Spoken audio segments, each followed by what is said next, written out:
எங்க பொட்டு மகாராசர், அவரே எங்க காமராசர். இவரை பற்றி தான் இப்பொழுது நான் பேச வந்திருக்கிறேன். 6ஆம் வகுப்பே படித்த இவர் 12,000க்கும் மேல் பள்ளிகளை தேர்ந்தார். 3 முறை முதலமைச்சராக இருந்தார். இவர் கல்வி புரட்சி செய்ததால் அவர் பிறந்த நாளான ஜூலை 15ஆம் தேதி கல்வி வளர்ச்சி நாளாக கொண்டாடப்படுகிறது.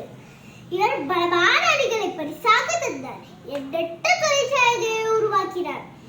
இவருக்கு கர்ப்ப வீரர், கருப்பு காந்தி, கிங் மேக்கர், படிக்காத பேட்டை, பெருந்தலைவர் என்று பல சிறப்பு பெயர்கள் உள்ளது.